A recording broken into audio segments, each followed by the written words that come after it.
Welcome, welcome. Good to see everybody. Are the Cowboys? Thank you for the engagement. People are do the Cowboys? Oh, we can't ask that question.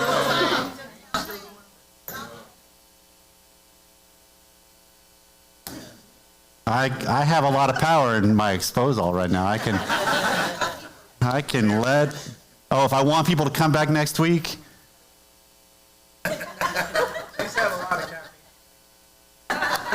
This could be a fun night. I like the energy already because I need the energy. I've been moving all day, so I need the energy. But let's start with a prayer. I know there'll be people still rolling in, but let's start with a prayer. Father, we invite you here, and we consecrate this time to you and your Spirit and to your Son.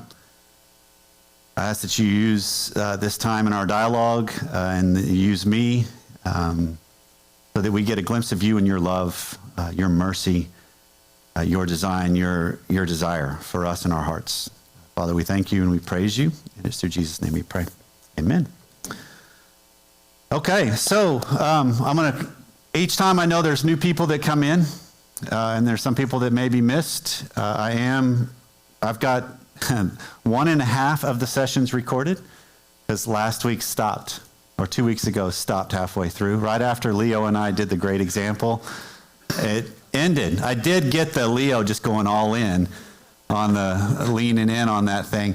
So I'm going to post those, and if you have registered, I'll get Beverly to send out the links via however you registered. So you'll have access to all the content, and then I'll just regularly update it as we go through. But one of the things I love to have happen is just what's rattling around. I know we were off last week with Labor Day weekend, but what's rattling around from the class, the conversations we've had thus far? Because again, I like the dialogue more than the monologue. And literally, when I said I've been moving all day, I have been moving our house all day long today. So I need the dialogue today to kind of engage all of us a little more. So what stands out so far? Nerf balls. Thank you for that. Our daughter came home this weekend. Actually, if you missed, I made an allusion last 2 weeks ago about how cathartic and therapeutic it is when your kids have annoyed you a lot when they were little, and our house had a perfect hallway, and they loved playing dodgeball, which meant Dad got these little Nerf balls and threw them as hard as he could at them, and they had plenty of chance to try to get out of the way. But man, when I nailed them, it felt so good. None of it hurt, never hurt. So we were actually talking about that last night because our daughter was here for the weekend. And so we were actually talking about that over dinner and laughing. And we want to play again, but now it's our turn.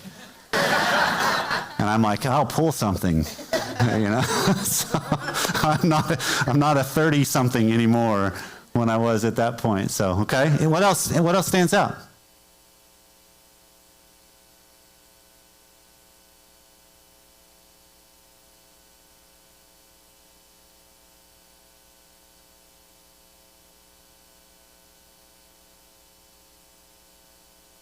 Perfect. Yeah, so we're in one of two camps, typically when it comes to marriage. This is a good point. Thanks for setting this up, because this is a good point to kind of get us all back up to speed.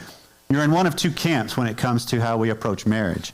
One is we come at it from an attitude of entitlement, as in, you owe me something now. Our life has a lot of this, right? If you think of how our world, capitalism is kind of built on entitlement in some ways. We don't think of it that way, but I do a job, you owe me this. But what's crazy is we can go beyond what was agreed upon with an entitlement. Now you owe me this and this and this. And with marriage, it gets really complicated when it comes to an entitlement mentality. And then the other side is exposure. That the other camp is what's being exposed in me, because that's what I believe the design of marriage is it was intended to bring about a mirror of myself to show more of me to me. And I don't like that sometimes because I don't like seeing the parts of me that aren't as developed as they need to be. But it actually is also one of the best things that could happen. I think I said this in the first week.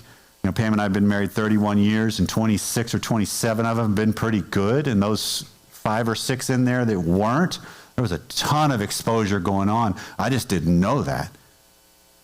I look back at it and see, wow, I was an immature idiot back then. I totally was. And there are still moments where that guy shows up.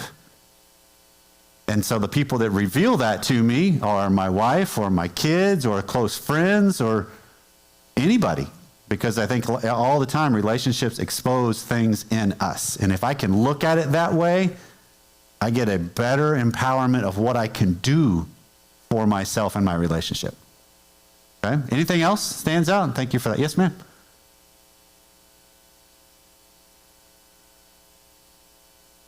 Yes, that's John Gottman's research has found that roughly two-thirds of the issues we face and the conflicts we face in marriage are unresolvable.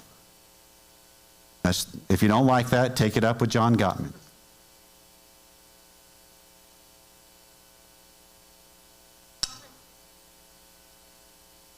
Right.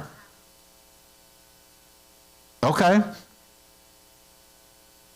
Well, we got a third going well. Look at that. Okay. Well, and again, I think it's probably important to land here for a second. A lot of this really is contingent then on how do we define the word resolvable? Because a lot of times, let's be honest, a little exposure here for all of us. I oftentimes can think of resolvable as in, I get my way. And she agrees with me. We have now resolved this issue. Well, yes, then that probably, if we go with that definition, it does then turn into probably 100% of the issues we face are unresolvable because we all have nuances and preferences. And the difference becomes, most of the time, the 2/3 comprises the little piddly, stupid things that we fight about in marriage. Right? Pam and I have actually had this conversation. We know we're going to disagree about things. We know we're going to fight about things. Let's just make them about things that matter. Let's not fight about the stupid stuff. Yeah, you're supposed to do it. You cut tomatoes that way. No, what? No, you don't. Did it get them sliced up somehow and get them in a salad? That's all you needed to do. Right? So it's just, those are the little piddly things. But the big things about, no, I want to do this ultimately with our life or be stewards of this better. And those are the bigger things to be moldable and shapeable with each other in that tension. And so the 1/3 oftentimes are the bigger value things that we agree with in large part, while the others are the smaller little things. Okay? Yes? Yes, because I have it actually on my notes too.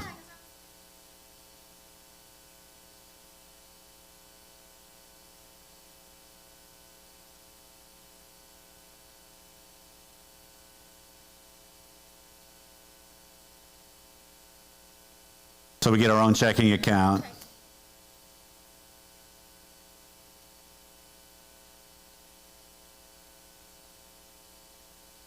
Well, you can. Right, because it is, okay, so absolutely. So let me catch everybody up if you couldn't hear everything she was saying. So one of the things that we talked about 2 weeks ago was this idea of the things that we fight about, a lot of times we can get caught up in, well, okay, we can just separate that. I have my way, you have your way, we're fine. And then as this goes on, though, and it becomes bigger and bigger issues, because where the tension and exposure happens most is oftentimes on the high meaning issues. Okay? Because the things that you have higher meaning on are the things you care more deeply about and have more preferences about. And some of them could actually be value-based moral things. Like, no, that is a deal breaker. But even those are flexible. I've done therapy with people enough to see a lot of flexibility over things they thought were deal breakers, and then when they happen, they realize, maybe not. I can reevaluate and readjust and still dig in. But how do you keep from becoming a parallel life is what you're asking. Okay. What's being exposed in this is, how do I maintain my sense of self while still maintaining a sense of connection? That is where we grow all the time. Because if you think about it, this example Leo and I did last week or 2 weeks ago, which is if we lean in on each other and I'm holding each other up, if my value and identity is more contingent on us getting along or us being on the same page, then there's going to be a higher tension value going on. But if I split us to where we can stand up and we can start making our own decisions, now I am faced with, what do I do that is in line with holding on to me while still in line with showing I love and care for my spouse? Because when we get caught up in this real tension moment, that's where our own growth happens the most. Okay? I can't give you an easy, here's what you should do, but I'm sorry?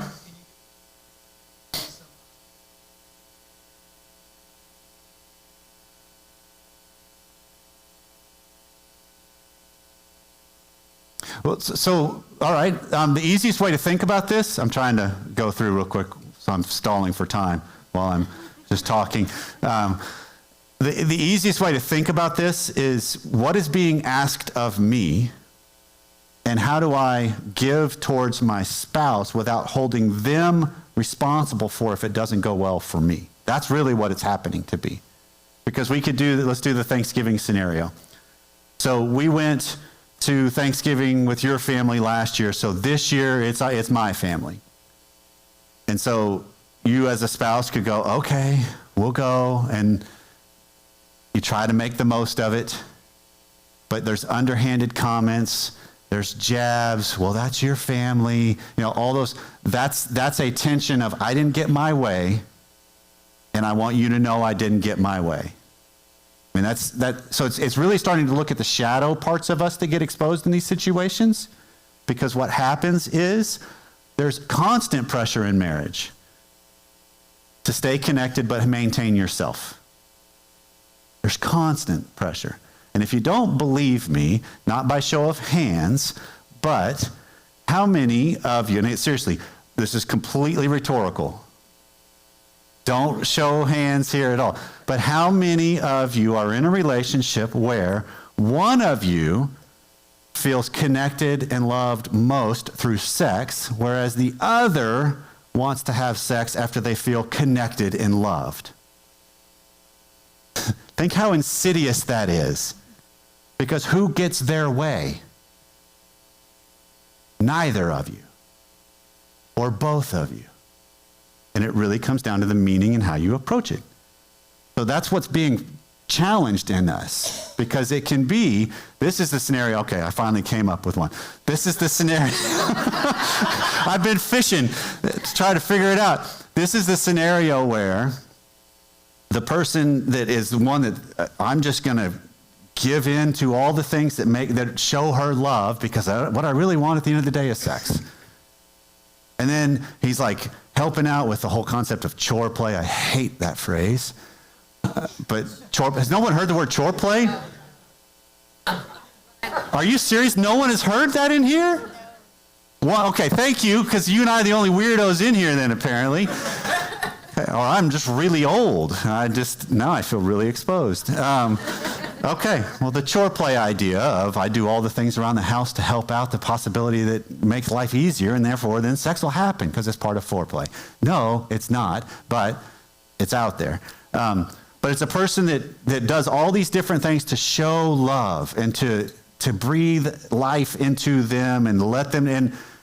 And here's what's so interesting about it is, the person, the guy, I'm just going to be stereotypical here. The guy is thinking, I'm doing all of this for her because of how much I love her. And he's got a good mask on because she knows exactly what he's doing. Because women, tell me if I'm wrong, I mean, we're just a bunch of women here talking right now. But we women know there's two things women have really finely tuned radars for: men's anger and men's sexual interest. They really do in a lot of ways, because that's what you're raised around. And my 19-year-old daughter was raised around that. And so it's a finely tuned radar. Men have it too, it's just slightly different. But there's this element of this tension happens to where I put in all kinds of work to woo Pam. And then things don't go right, and nothing results in actually us having sex. And so therefore I get all bent out of shape and frustrated because I wasn't actually giving to her. I was doing it as a manipulation because of what I wanted. That's the tension that happens. And then another question that came up last week, this is a good segue into it, and I'll keep coming back if I don't answer completely. But because I talked 2 weeks ago about this idea of making better moves. And so someone asked me, when I start making better moves, what do I do when my spouse says, well, you're just being manipulative? And my answer to him was, yes, you are. Because every single one of us are manipulative human beings. We don't think of ourselves this way. But we all want what we want.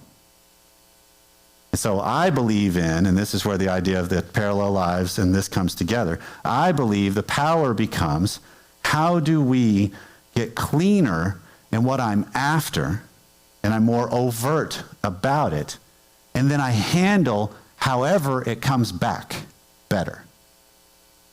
Because if I am better at treating Pam well, and don't get rewarded with sex, let's say, I still need to be better at treating Pam well, because that's the husband I want to be. I have been challenged in this manner the last 3-5 years with my parents on treating them well, because I want my parents to have dignity as they age into life. And I want to be involved and I want to be engaged, but not the way they want me necessarily. But I want to be. And that's the tension. That's what I believe every relationship of importance, we experience that. That's the tension that's at play. For the people in the back. So I believe there is a tension at play in every relationship that matters of what do I want and what do they want, and then we can add another layer. Because I believe a marker of our growth, so I'm adding more to it. I believe a marker of our growth is I want for my spouse what they want for themselves. Right? That's a marker of growth. But think about it. Sometimes what my spouse may want for themselves is to my own detriment. Because they want to be away a little bit more. They're going to be engaged in this more. I mean, we had this conversation when Pam made the shift to the tax world. Because we didn't know, I think I've said this the first week maybe, but we didn't know what tax season was going to be, what was going to be like. And so halfway through, I know without a doubt, in the springtime tax season, I will have the equivalent of a week of just being ticked off. Right? I just wake up and I'm just mad, I'm depressed, I'm down, I'm regressed, I'm frustrated. Right? It just happens. And the first time that happened, she's like, you okay? I'm like, no, I'm really not. I'm sick of tax season. And she heard that as, what do you want me to do? Should I go back and get the other job? I'm like, wait, no, hold on. We had this conversation. We agreed on this. Let me handle me in this. Because what I want for her is the decision we made, because it was a better choice for her at that moment. Even though that meant there's a lot on me those months. But I can either be upset about that or own it and make the best out of it. That's the growth. That's what relationships are challenging us to do all the time. Okay? Because here's the phrase we ended with last week. That the primary responsibility of an intimate relationship is to show me, so that I can see me, and in seeing me more clearly, I have the opportunity to grow in a way I'll never be able to outside of this context of a close relationship. The other way to say this is, marriage takes us places we can't go on our own. I'm going to let that sink in a little bit. You guys feel that? Marriage takes us places we can't go on our own. We go do some really fun things together, possibly. Or you maybe go do some fun things that you really do enjoy. But is some of those more fun when you're with your spouse? And they're enjoying it too? And then here's where it gets insidious. What do you do when you go do something that you enjoy? They don't enjoy it quite as much, and they're not quite as comfortable about it, and now it starts feeding on you in a negative way. Very first time Pam and I went backpacking, I thought I would never go backpacking with that woman again, because I was hypersensitive to her and her comfort, because I was loving it at that time in my life. Just exploring, learning all about myself in this. First time I went backpacking solo scared me to death, to the point that I only did a one-day thing. But after that, the first time she and I went, I found myself constantly, you okay? You okay? You okay? I wasn't actually saying that, but that was basically what I was doing. And I love the boldness of my wife, because after we went and we get back, she's like, you got to let me just handle me. I can carry things. I'm okay. I like dirt. I'm fine. I'm okay being dirty. I'll squat in the woods. Doesn't bother me. Right? I mean, that's who I'm married to. But I was all this hypersensitive, and it was ruining my trip. And then the next time we went was a great trip, because I had to challenge me with me on that trip. And trust, if my wife had something coming up that she needed to take care of, she would let me know. And how often do we allow that to really happen? Like, you don't need to take care of it. And like, oh, I know. And then we just don't even act like we heard them. We just keep doing what we want in our ways that we want it. Okay? Am I close enough on that? Because I think when you're talking about we're being required to how do I not live a parallel life, then it really comes down to how do I choose and not hold somebody else responsible or hostage for my choice. That is the marker of growth that's required in us. Because so often, if I choose and it doesn't go well, I look for someone to blame. And typically, it's not myself. I do. I'll own that one. I think somebody else, it's their fault. We've been doing a podcast for almost 13 years, and we've had thousands of questions of people asking for permission or what should we do. We've never once said, here's what you should do, because we feel like there's an undercurrent in all questions of, I just want somebody to blame if it doesn't go well. Because who else is known to blame in the Bible from the first people? Think of them, Adam and Eve, right?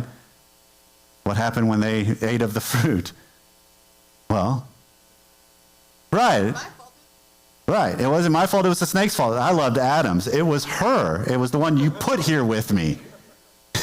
That's a good one, Adam. Well done.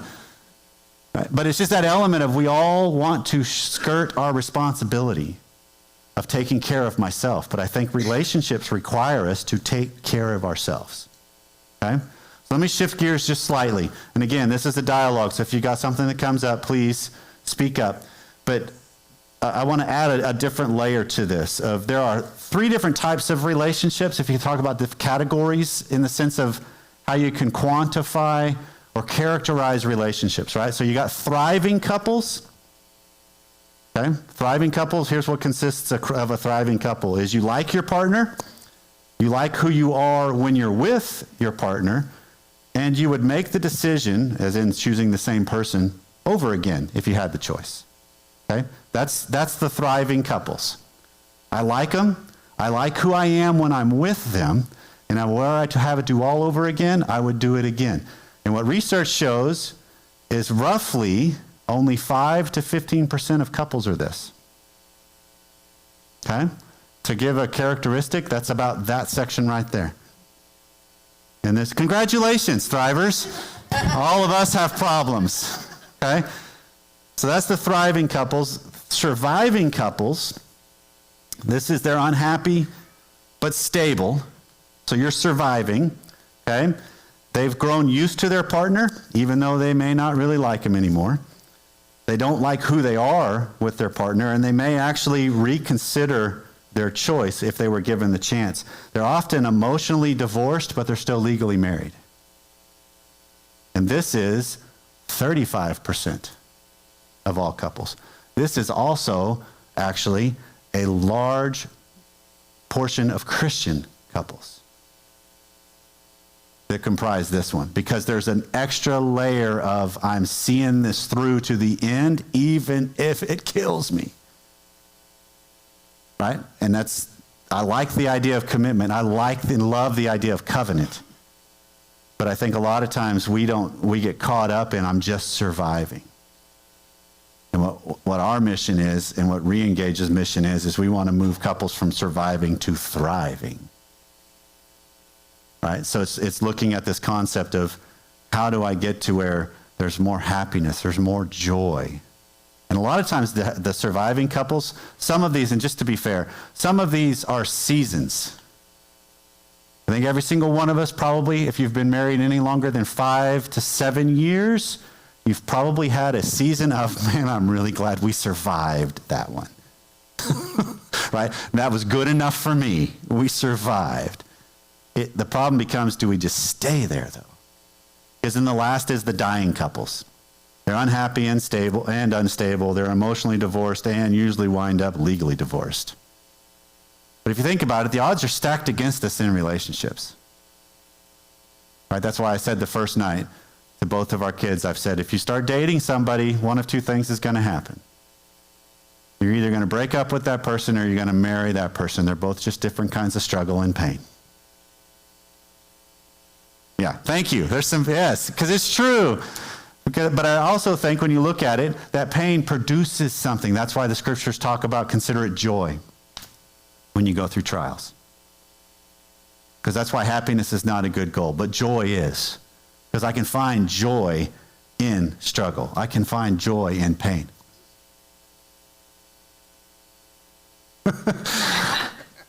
I don't know about that, actually. I'd have to dig in a little bit deeper into the study. But yes, but think about it. Many of us get married, and then what do? Let's complicate this even more by having kids. Because it does change things. They are wonderful things, but it changes things. Right? We were just talking about this with our oldest last night, too. Since we're moving out of the house we've been in for 26 years this week. And when we got home with our oldest, the firstborn, she was in the car seat, and again, you take the back roads. Everybody's the whole car's bubble wrapped. There's a police escort front and back, because you got to protect that firstborn. The second one, and he was in the trunk, I think. We stopped at Home Depot and threw wood on him, and then got home the rest of the way. But we got in the house, and I'm an educated man. I was finishing my PhD at that point, and we put her down in the middle of the living room, and I looked at Pam, and it's like, well, now what do we do? They gave us this thing to just freely leave with.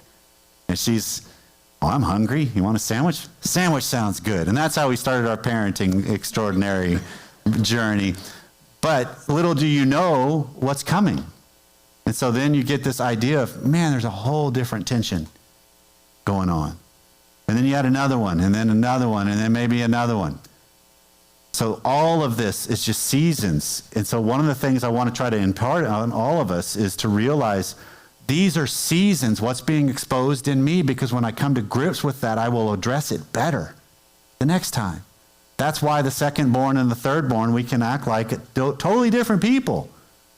Because I've already got this. I figured it out. They're still alive? Yes. All right? I mean, seriously, one of my advisor made the comment of, we need to ask ourselves one question when we are talking about how our value and importance as parents. And again, my advisor at school wasn't a believer, but I don't think he was too far off on this question, on this statement.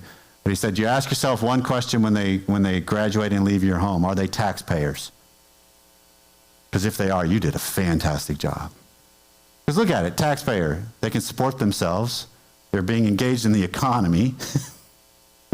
That's a good thing. We're producing something else that can become what they're going to become.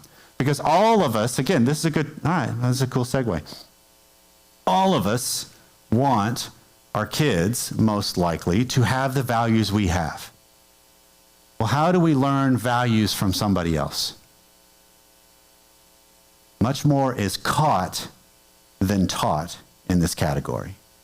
Because kids are watching. And so they catch what you're doing. And so what's being exposed in you, when you parent, when you treat their other parent the way you treat them. What's being exposed in you? There's a tension here, right? If you lose your cool with your kid, they're watching, they're paying attention. If you treat your spouse a certain way, they're watching, and that's exposing. That's exactly what we're talking about. Everything exposes stuff in us. And so if I can look at all of my relationships that matter are exposing something in me and refine that, I get to show them something better. I get to evolve. And I think that's what steers us to the thriving couples faster, because I'm much more comfortable with me.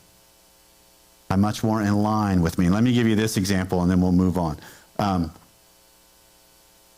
One of the things I have recognized is I have a lot of truisms and a lot of phraseologies, I think, that just help explain relationships.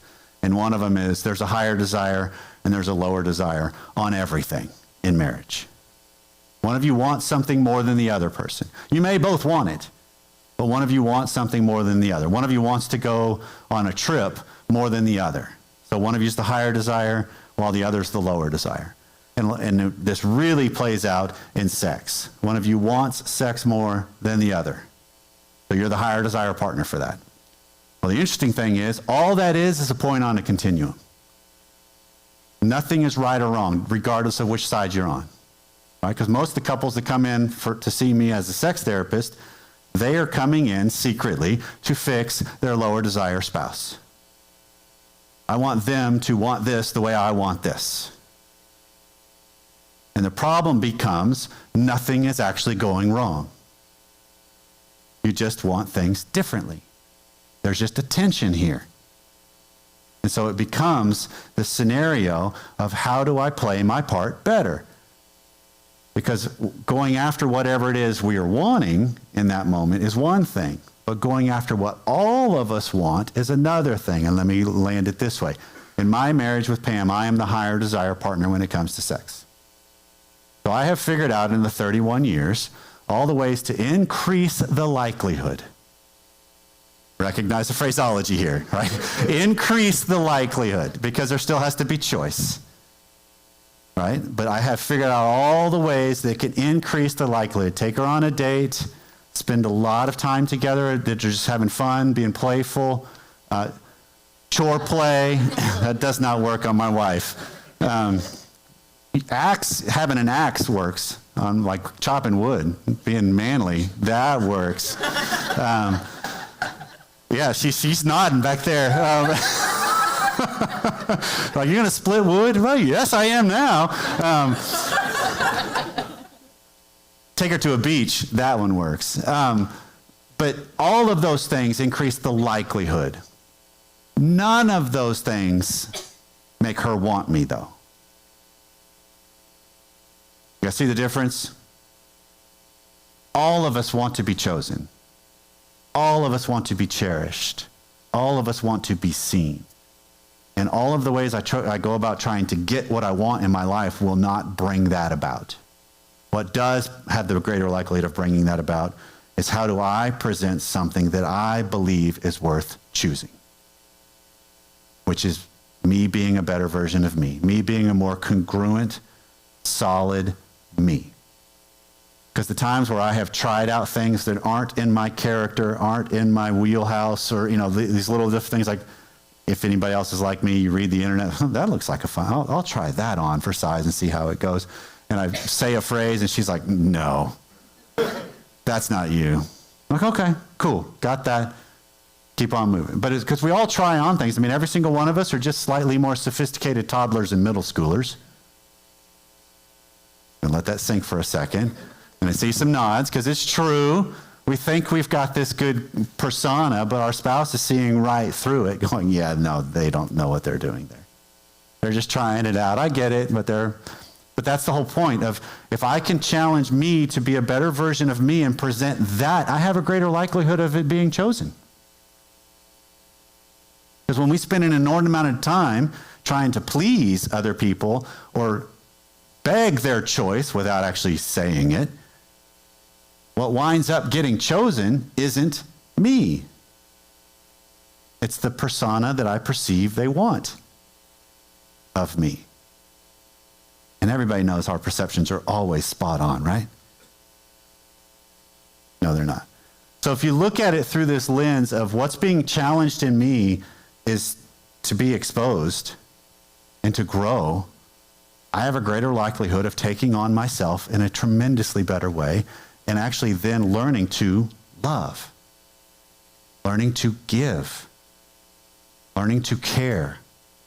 Because this is the interesting thing. I've been to several funerals in the last couple of weeks. And it's interesting because every single one of us, we are finite beings here on earth. What we have here on earth is a finite being. We have eternity thanks to Jesus Christ. But here is finite. And I believe one of the things that challenges me most, I'll just personalize this,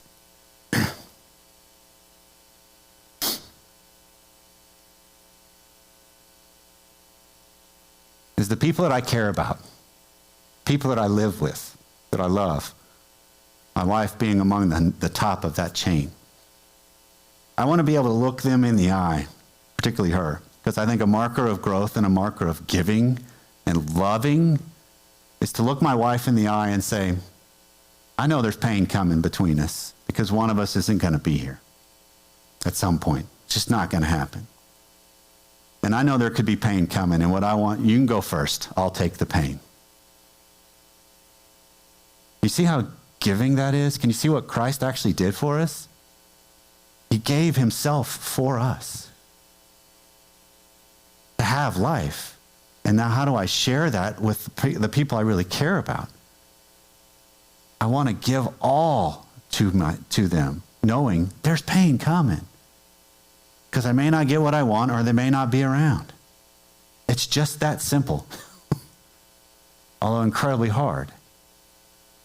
One of my first clients I ever had was a family that had a high school senior.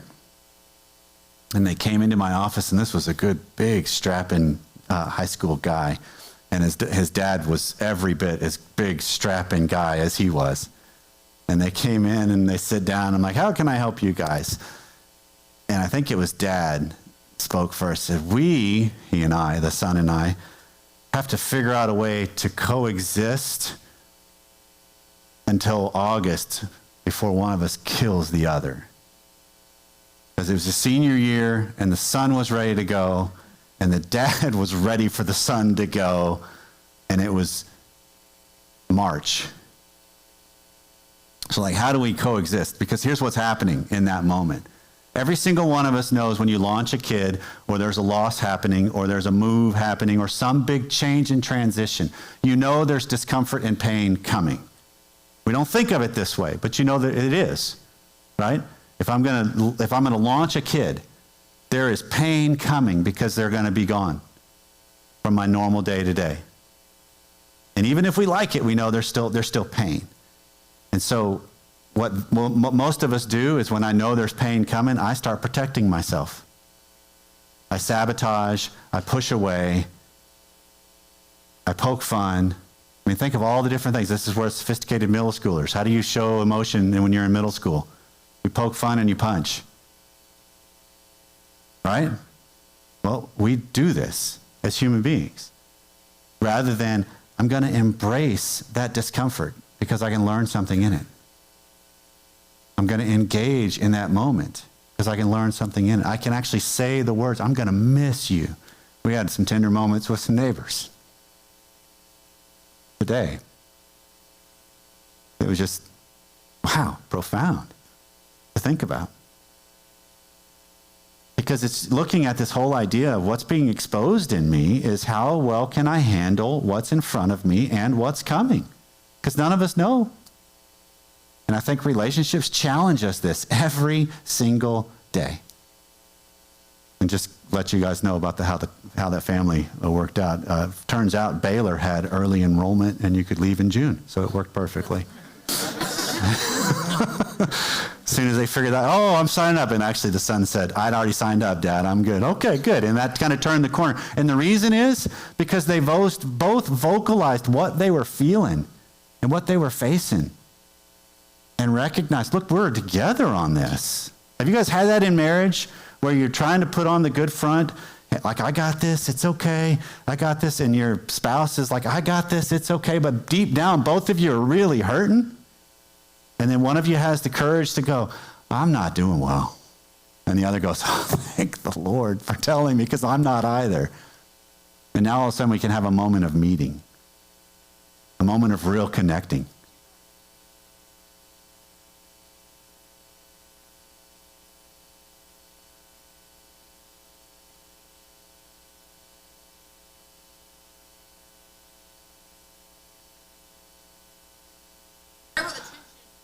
It could be, let's go this way. I think it can be, I haven't figured out how to clearly articulate what it is I'm dealing with. Because one of the truisms I believe is I have yet to ever teach a couple how to communicate. Because if you can tick each other off, you communicate just fine. The real communication is you don't like what's being communicated. That's the problem most people face. And so that's it. I can't articulate it, because don't we as humans, when I see a person I care about, let's use a spouse in this example, or a kid or a parent, I see somebody I care about and they're struggling and they can't articulate what it is, our tendency can be, what did I do? How do I fix this? How do I make it get better for them? Whatever it is, because most of us don't want to deal with the discomfort of watching somebody else be uncomfortable. Right? It's troublesome. But where do we grow the most? In discomfort. That's interesting. Let me protect you from your discomfort so that you don't grow. There's a bumper sticker. No. But so I think a lot of it is, I don't know how to articulate what I'm really feeling or really struggling with or really saying. Let me give you guys this. This is an article I read probably about 15 years ago that it still sticks with me. It was two therapists that wrote it. And they talked about in this whole concept of communication. Because oftentimes we can just be talking about something and something gets said and it's like, ooh, did you mean to say it that way? Because that really hurt. Right? Because it's offhanded. It's just the way they talk. And you know that. But it's the way they talk. And so this therapist couple, they would talk about if Pam said something to me, we've actually used this a couple of times, and it's like, actually say, ouch. That hurt. Because that gives a chance to clarify. Wait, I didn't mean it that way. I was meaning it this way, because we hear it, but we don't say it the way we wanted to have said it, because I'm busy doing other things. And then you get really interesting. This is why I don't believe couples have any trouble communicating, because we've actually had this once before. She said something, I said, ouch, and she just stared at me. She's like, I said it exactly how I wanted to say it. And I was like, okay. I had to let that sink in, because there was something else in there that I know was true, but I was not latching on to that. Because it's real easy to say, how dare you take that stance? And now we're off to the races. Because most couples, I hope you're not in this camp, but the surviving and the dying couples for sure are. So I'll talk to you guys. You're not in this camp, but I'll talk to everybody else. Most couples, what happens when it comes to conflict in marriage is, we can sum it up into, I'm overreacting to my spouse's overreaction. Let that sink. You get it? That's, if you think about where we go off the rails most, I overreact to what I deem as their overreaction. And we're off to the races. Sounds like what? A measured response. Okay. But it's interesting, because what's being challenged in this is a lot of times somebody's coming at something in ways that just isn't the way I think, or the way I believe or feel in the moment. And so therefore it's not congruent. I mean, if you ever wanted to have your spouse's jaw drop in the middle of an argument, genuinely come to the understanding within yourself and go, you know what? I think you're absolutely correct on that. I completely see what you're saying. And I mean genuinely believe, because here's what I also believe. In marriage, and then also this applies to other important relationships, but it's the highest in marriage. When a spouse has brought something up about you that you don't like, there is an element of truth in what they have brought up. That's why you don't like it. Because there are parts of us that are not developed enough or born well enough that we don't like being pointed out about myself. I come from a family, I've researched this, with a lazy gene. I can go up 4 generations and point them out. I've got it. I love doing nothing. And I hate doing nothing. So one day when our kids were toddlers, it was a Friday, and we were having friends come over that night, and another tension point of the 2/3 that you talked about of we don't agree on and aren't resolved is, what is the status of the house supposed to be before people can come over and visit? We don't see eye to eye on that. I'm okay with people seeing it lived in. And she's like, me too, but not like this. When our kids were little, for sure. So Friday afternoon, I'm picking up the kids because they were both school age at this point. I had a list of things I would get done. The kids had a list of things they would get done. And then Pam had some things that she would do right when she walked in. And so we got home, we did our stuff, and I had one thing left undone, which is all the things on the dining room table, which if you're like any good American, that's a staging area to put things where it'll eventually go, right? Because it's also right there, and when we walked into our house, you could see it. And so there's a few things on that. Well, I'd had a long week. I was tired, so I laid down on the couch for a little bit, leaving that undone. Did not hear the garage. Some of you guys are in the future too. You know how this went. Not hearing the garage door open, she comes in around the corner. She sees the table. She sees her husband laying on the couch. And she had not had a good day either. She had more traffic than I, for sure, that day. And so she immediately, are you just going to lay there, or are you going to help me? And it was not violent, vicious. It was just a statement. Hey, are you going to lay there, or are you going to help me? Well, what did I hear her call me there? Lazy. Did she call me lazy? Yes, she did. No, she did not. I heard it that way, though, because that's a part of me that I don't like about me. And so anything that's a close cousin on the phraseology, I will hear that. So that to me then tells me, okay, that's something being exposed. And this was actually one of my better moments. I got up and said, yep, let's go. And we got after it, and then one of the coolest things happened. Because if I would have stood up and said, look, all this stuff's already checked off, I don't know what I would have accomplished with that. But what actually happened is we cleaned up the stuff. She put her things away, and while she was doing that, she noticed how the house had already been largely in order. And she came in and said, you know what? I overreacted there. I apologize. Thank you for handling all that. Come back next week. That was so long ago. That's a great question. Now I'm thrown off. That's going through my mind. She was like, Sam, she realized it. Right. But it's so interesting because what do we really want? I want to be seen.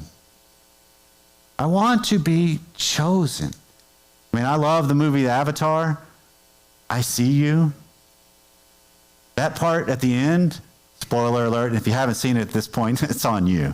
But that part at the end, I see you, I see you. I mean, that's a deeper, soulful thing that I think is desperately what humans want.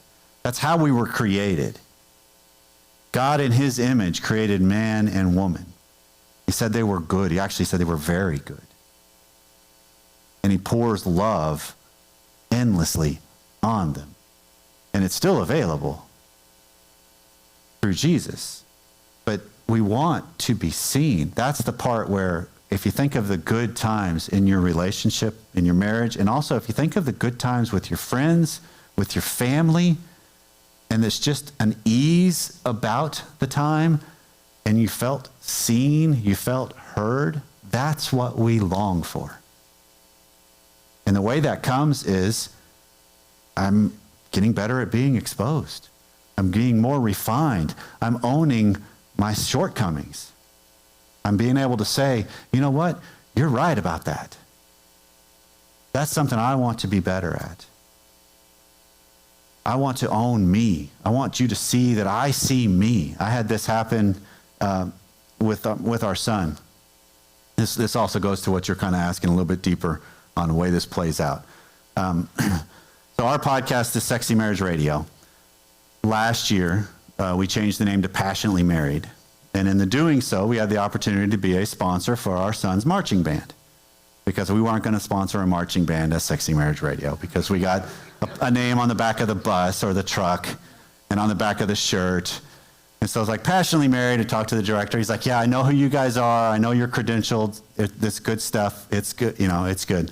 So we become a sponsor, and it's like 2 weeks in, a week in, Will comes home as a junior, and he is down. Like, you okay? No. What's up? Some of my friends found your show and listened, and now they give me crap. What, do you talk about sex all the time too? You know, because they're high schoolers. Well, our rationale was every single one of these band kids have parents. That's who we're after here. I did not even for a moment think a high schooler would go listen to a podcast. Duh, that they would. I'm like, I'm usually smarter than that. But it hurt us. And we're like, buddy, we're so sorry. And that night, I could not sleep. I was hurt. Hated that. So the next day I'm riding with Will, and I said to him, I was like, buddy, I want you to know I am torn up about that. I don't like how that landed on you. And he's like, it's okay, Dad. I'm like, no. This is not about are you and I okay yet. This is about I want you to see me and how that hurt me too. I want you to see me. And then we'll deal with us.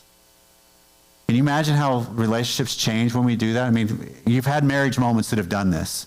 You've done something wrong, intentional or not. And you come back and you own it. And it's legit. You take the hit. You have a better chance of really surviving and being so much better because of it, rather than dodging,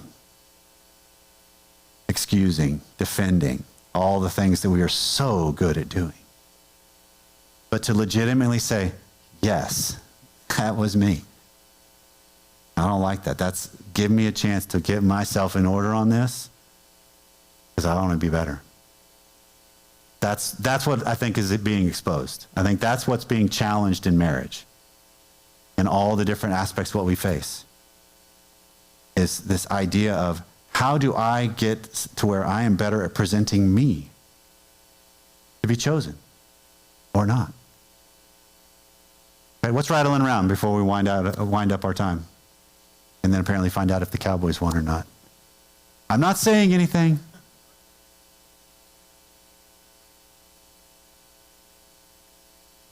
Mm-hmm.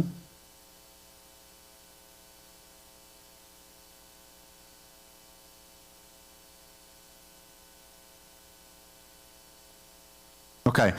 I hear what you're saying, and I'm going to kind of stop you because I don't like the phraseology, because it's like I'm going to take high ground and look at me, how well I'm handling this, right? Because I get it. We all want to do this.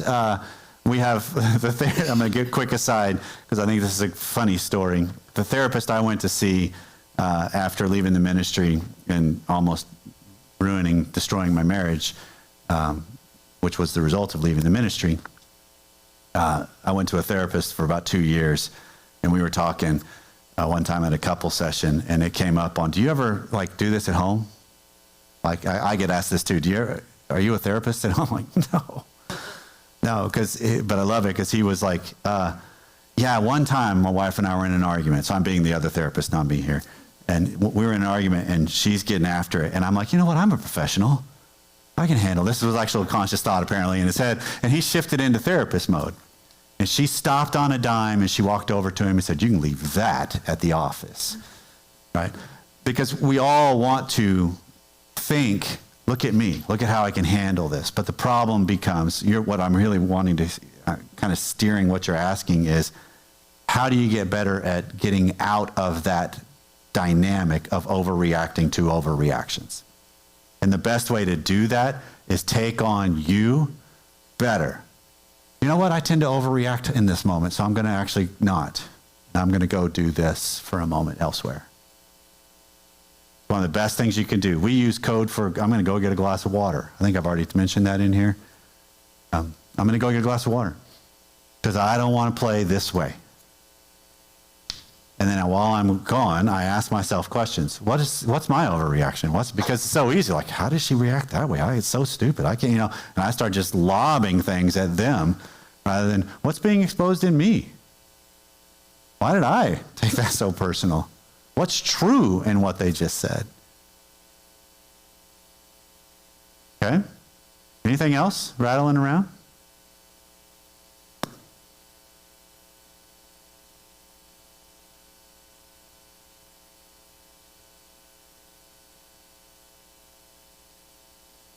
Dying is 50% because that's the divorce rate. Yeah. Yeah, I mean, the current divorce rates today, this is from a study from a while ago. I mean, it's been over a decade. I know this was put out.